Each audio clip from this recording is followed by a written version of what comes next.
The teachers YouTube channel. आज की video काफ़ी इंटरेस्टिंग रहेगी क्योंकि आज की इस वीडियो में हम सीडीपी के 30 क्वेश्चन करेंगे। 30 क्वेश्चन। चलिए फटाफट से स्टार्ट कर लेते हैं। फर्स्ट क्वेश्चन, विकास एक स्पेस प्रक्रिया है। विकास एक स्पेस प्रक्रिया है। विकास को इंग्लिश में क्या बोलते हैं? डेवलपमेंट। और डेवलपमेंट स्पेस, यह डेवलपमेंट किस प्रकार का एक प्रोसेस है? तो यह किस प्रकार की एक प्रक्रिया है? तो ध्यान दीजिएगा, यह एक सतत प्रक्रिया है। सतत का मतलब होता है लगातार, कॉन्टिन्यूसली, अर्थात कि हम लगातार आगे ही चल रहे हैं। जो पीछे की अवस्था है उस पर हम दोबारा से पीछे नहीं जा रहे। तो विकास कैसी एक लगातार चलने वाली सतत प्रक्रिया है। थोड़े हिंदी के वर्ड हैं, थोड़ा इनको देख लीजिएगा। और मैं आपको वन लाइनर करवा रहा हूँ क्योंकि आपका भी टाइम बच सके और मेरा भी, क्योंकि जब आप वहाँ पर जाएंगे तब आपको थोड़ी सी इसकी लैंग्वेज कॉम्प्लिकेटेड मिल सकती है। तो जो बच्चे इंग्लिश के, उसके लिए भी हल्की सी मैंने इंग्लिश इसमें आज इंक्लूड की है। सेकंड, WHO के अनुसार किस आयु वर्ग के बच्चे किशोरावस्था के अंतर्गत आते हैं? तो वैसे तो जितने भी आपको मनोवैज्ञानिक मिलेंगे वो आपको लगभग 18 वर्ष तक के बच्चों को क्या बोलते हैं कि वो किशोर हो जाते हैं, अडल्ट हो जाते हैं। लेकिन WHO ने क्या बोला है? 10 से 19 साल। ध्यान दीजिएगा, 10 से 19 साल, क्योंकि यहाँ पर 19 पहली बार आया है, तो 19 को आपको याद रखना जरूरी है। विकास एक प्रक्रिया है, अगेन उसी टाइप का एक क्वेश्चन है लेकिन इसका आंसर अलग है। विकास, विकास का मतलब क्या हो गया? डेवलपमेंट। यह किस प्रकार का एक प्रोसेस है? गर्भ से कब्र तक, यानी कि वोम टू टोम्ब, यानी कि माँ के पेट से और कब्र तक लगातार विकास चलता है। विकास को आप इंग्लिश में डेवलपमेंट से याद रखेंगे हम सीडीपी के अंदर जब भी हम पढ़ेंगे। दो वर्ड आते हैं, एक आपका डेवलपमेंट यानी कि विकास, और एक आपका ग्रोथ यानी कि वृद्धि। तो जो ग्रोथ है वह एक पार्ट होता है किसका? डेवलपमेंट का। डेवलपमेंट यानी कि विकास का ही एक पार्ट होता है ग्रोथ यानी कि वृद्धि। जैसे कि वृद्धि क्या है? वृद्धि आपकी लंबाई बढ़ना वृद्धि हो गया। कुछ लोग मोटे हो जाते हैं तो वो भी वृद्धि के ही अंतर्गत आता है। लेकिन विकास के अंतर्गत क्या चीज़ें आती हैं? विकास, पहली बात तो कि विकास के अंतर्गत ही आते हैं आपकी ग्रोथ, पूरा का पूरा।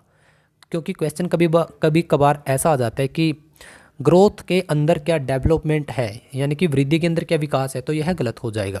चलिए नेक्स्ट क्वेश्चन, विकास किसका भाग है? यही क्वेश्चन आ गया। सॉरी, वृद्धि किसका भाग है? विकास का। तो क्या है? ग्रोथ एक डेवलपमेंट का विकास है। नेक्स्ट क्वेश्चन, चाइल्डहुड और अडल्टहुड के बीच कौन पुल का काम करता है? जब आप किशोर हो जाते हैं और जब आप बच्चे रहते हैं, बाल्यावस्था और किशोरावस्था, जब आप प्रॉपर तरीके से किशोर हो जाते हैं तब आपके बीच जो यह दोनों चीज़ें हैं, यह तो इन दोनों अवस्थाओं के बीच क्या होता है? कौन पुल का काम करता है? तो एडोलसेंस यानी कि किशोरावस्था। और इसकी एज क्या रहेगी आपकी? 12 से 18 साल।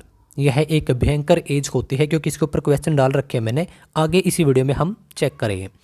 जीनियस, जो जीनियस बच्चे होते हैं यानी कि जो गिफ्टेड बच्चे होते हैं उनका आईक्यू कितना होता है? Very very most important. तो ध्यान दीजिएगा, 140 से ऊपर होता है आईक्यू।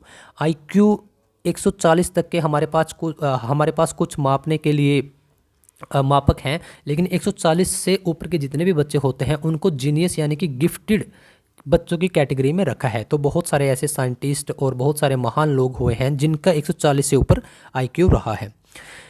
हमारा 7वां क्वेश्चन, पियाजे के अनुसार, जीन पियाजे के अनुसार संज्ञात्मक कोग्निटिव विकास की अवस्थाएं कितनी होती हैं? तो पहली बात तो यहाँ से क्वेश्चन बन जाता है कि संज्ञानात्मक विकास यानी कि कोग्निटिव डेवलपमेंट का जो स्ट्रक्चर है वह किसने दिया? जीन पियाजे ने दिया। तो इन्होंने बताया कि उसकी 4 अवस्थाएं हैं। तो वह 4 अवस्थाएं कौन कौन सी है? पहली, सेंसरी मोटर स्टेज, यानी कि हिंदी में थोड़े इसके अजीब से नाम है लेकिन आपको हिंदी में भी याद रखने पड़ेंगे और इंग्लिश में भी।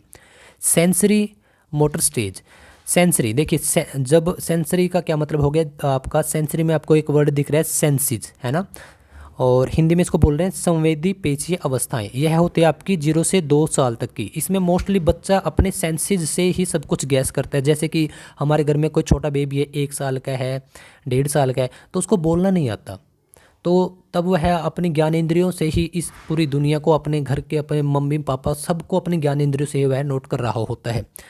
यह इस चीज़ को आप हल्के में मत लीजिएगा क्योंकि यह आपकी पूरी सीडीपी का पूरा निचोड़ है। इसको आप जितना अच्छे से अगर याद करेंगे, वैसे आपको पीडीएफ टेलीग्राम में प्रोवाइड करवा दूंगा मैं, आप वहाँ से भी डाउनलोड कर सकते हैं। सेकंड स्टेज होती है हमारी प्री ऑपरेशनल स्टेज, पूर्व क्रियात्मक, इसको बोलते हैं हम 2 से 6 वर्ष। यह किसके अनुसार है? जीन पियाजे के अनुसार है, क्योंकि कोलबर्ग की बात करें, जीन पियाजे की बात करें, इन्होंने सबने अपने अपने अनुसार उम्र को, एज को सेट किया है। तो जीन पियाजे के अकॉर्डिंग जो 2 से 7 साल की एज होती है वह होती है आपकी प्री ऑपरेशनल स्टेज, और इसके बाद आपकी ऑपरेशनल स्टेज, यह क्या होगी आपकी मूर्त सक्रिय अवस्था 7 से 11 वर्ष, और इसके बाद लास्ट है फॉर्मल ऑपरेशन स्टेज, औपचारिक सक्रिय अवस्था, यह होती है 11 से 18। यह किसके अकॉर्डिंग है? पियाजे के अकॉर्डिंग है, जीन पियाजे के अकॉर्डिंग है, क्योंकि बहुत बार क्वेश्चन यहीं से डायरेक्ट आ जाता है कि 2 से 7 वर्ष की जो उम्र है उसको पियाजे के अनुसार क्या बोलते हैं। तो थोड़ा ध्यान रख लीजिएगा इनको। क्वेश्चन नंबर 8 की तरफ हम चलते हैं।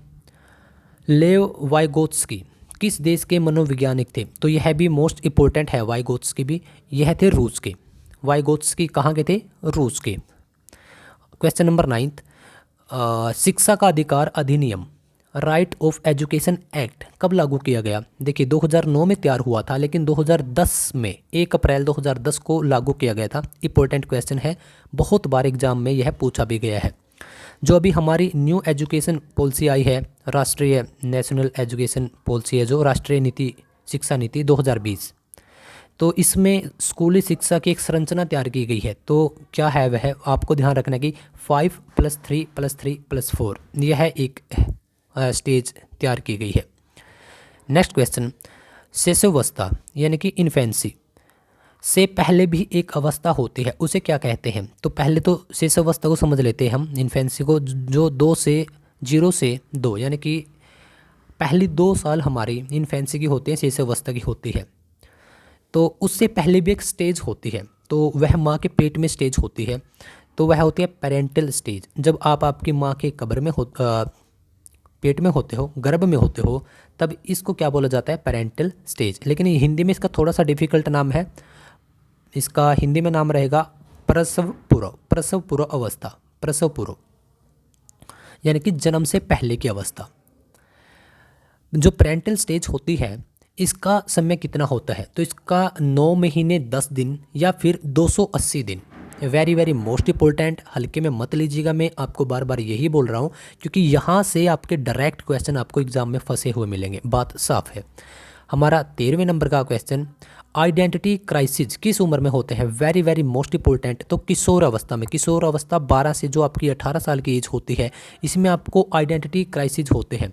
क्या क्या? जैसे कि मैं कौन हूँ, मेरा जन्म क्यों हुआ है। तो इस एज में बच्चे बहुत ज़्यादा कंफ्यूज होते हैं, एक उबाल होता है, और इसी अवस्था को क्या बोलते हैं? जो सबसे भयंकर तूफान होता है हमारे जीवन काल का, वह इसी एज में होता है, 12 से 18 साल की। टोली अवस्था या फिर टोली गैंग की उम्र क्या होती है? Very very most important question, बहुत बार रिपीटेड है, इसको आप नोट कर लीजिएगा। तो जो 6 से 12 साल की अवस्था होती है, क्या बोलते हैं इसको? उत्तर बाल्यावस्था। तो इसको उत्तर बाल्यावस्था बोलते हैं, और इसी में क्या होता है आपका, इसको आप बाल्यावस्था लिख लीजिएगा। तो इसको क्या बोलते हैं हम? बाल्यावस्था, 6 से 12 साल। टोली अवस्था या फिर टोली गैंग इसी में होता है। इसमें कैसे होता है? क्योंकि एक तो इसमें बच्चा स्कूल में जाना शुरू कर देता है और अपने आस पड़ोस या फिर थोड़ा स्कूल के फ्रेंड्स हो गए उनके साथ घुलना मिलना शुरू कर देता है, और इसी में वह गैंग बनाता है, यानी कि इसी में वह दोस्त बनाना शुरू करता है। यह आ गया वह क्वेश्चन। तनाव और तूफान की अवस्था कौन सी होती है? तो तनाव और तूफान की अवस्था 12 से 18 साल की होती है, एडोलसेंस, किशोरावस्था इसको हिंदी में बोलते हैं। यह भी एक अच्छा क्वेश्चन है। हमारा 16वें नंबर का क्वेश्चन, किस उम्र में बच्चा सेंसिज यानी ज्ञान इंद्रियों से सीखता है? तो जन्म से 2 साल तक के बच्चे, यानी कि 0 से 2 साल की जो उम्र होती है, शेष अवस्था इसको बोलते हैं, इन्फेंसी एज इसको इंग्लिश में बोलते हैं। तो 16 तो क्या हो गया? सेंसिस से सीखता है इस उम्र में खासकर, क्योंकि इसमें ना तो बच्चा ठीक से बोल पाता है और ना ठीक से चल पाता है। हालांकि चलना सीख जाता है 2 साल तक, लेकिन इसमें वह अपने ज्ञान इंद्रियों से ही बहुत सारी एक बार चीज़ें महसूस कर लेता है। प्ले एज यानी कि जो खेलने की एज है आपकी, वह 2 से 6 साल तक की होती है। ऐसा किसने कहा? एरिक्सन ने कहा था। तो ध्यान दीजिएगा, क्योंकि यहाँ पर यह एक कन्फ्यूजिंग क्वेश्चन भी है, तो इसी वजह से बोल रहा हूँ कि इसको थोड़ा सा आप अच्छे तरीके से याद रखिएगा। क्वेश्चन नंबर 18, सही से किसका माप किया जा सकता है? वृद्धि का या विकास का? यहाँ पर काफ़ी सारे कैंडिडेट कंफ्यूज हो जाते हैं, लेकिन आज आपकी कन्फ्यूजन दूर कर देता हूँ।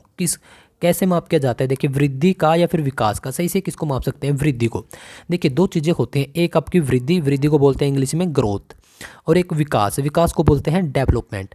अब देखिए, आपकी लंबाई बढ़ना यह एक वृद्धि है, और वृद्धि पार्ट होता है विकास का। विकास में हम, जैसे कि आपका मानसिक विकास है जो, वह लगातार हो ही रहा है, क्योंकि जब आप छोटे होंगे तब आपको कुछ चीज़ें पता होगी, फिर आप 10 साल के हो, उससे थोड़ी सी आपको चीज़ें ज़्यादा पता लगी, फिर आपका स्कूल हुआ, कॉलेज हुआ, आपने स्टडी की, है ना।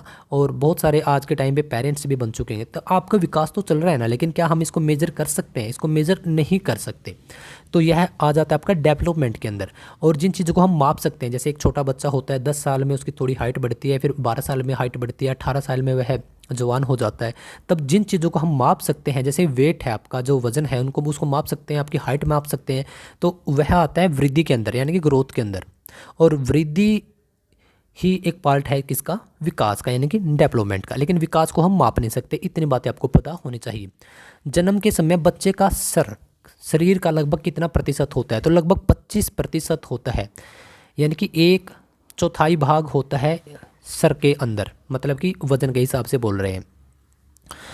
मिड डे मील की शुरुआत कब की गई थी? Very very most important question. 1995 में की गई थी मिड डे मील की शुरुआत, जो कि आज के टाइम पे सरकारी स्कूलों के अंदर है।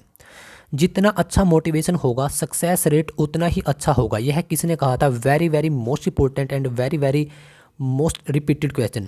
BF स्किनर ने कहा था। क्या कहा था? कि जितना आपके पास मोटिवेशन होगा उतना ही आपका सक्सेस रेट क्या होगा? अच्छा होगा। फॉर एग्जांपल, अगर आप आपके बच्चों को अच्छी तरीके से मोटिवेशन देते हैं कि हाँ बेटा तू कर सकता है, तो yes you can do it, कि तू अच्छा पढ़ सकता है, अच्छा खेल सकता है, तो यकीन कीजिए जो आपका बच्चा है वह अच्छे रिजल्ट्स लेके आएगा। यह ज़्यादातर बातें बच्चों के पर्सपेक्टिव से आप लेकर चलें तो बढ़िया है, क्योंकि अगर आप किसी एक 30 या 40 साल के व्यक्ति को आज के टाइम पे मोटिवेशन देंगे तो उस पर इतना वो काम नहीं करेगा। हमारा 22वां क्वेश्चन, एक एवरेज बच्चे का IQ कितना होता है? एक एवरेज बच्चे का IQ 90 से 109 के बीच में होता है, लेकिन एक गिफ्टेड बच्चे का IQ 140 प्लस होता है, 140 से ज़्यादा होता है। 23वां क्वेश्चन, इंटेलिजेंस शब्द की उत्पत्ति किस भाषा से हुई है? तो लैटिन भाषा से हुई है। किसकी? इंटेलिजेंस की। IQ कंसेप्ट किसने दिया था? Very very most important. तो विलियम स्ट्रीम ने दिया था। कब? 1912 के अंदर दिया था। क्या? ये IQ वाला। जैसे कि कुछ एवरेज बच्चे होते हैं, कुछ जीनियस बच्चे होते हैं, तो कुछ डल बच्चे भी होते हैं, तो उनका जो अलग अलग IQ के आधार पर उनको बांटा जाता है, तो यह विलियम स्ट्रीम ने दिया था। चलिए 25वां क्वेश्चन, किस मनोवैज्ञानिक का ध्यान सामाजिक संस्कृतियों के पहलू पर था? जब भी आपको सामाजिक संस्कृति यह वर्ड दिखाई दे तो लेव वाइगोत्स्की के साथ आपको जाना है।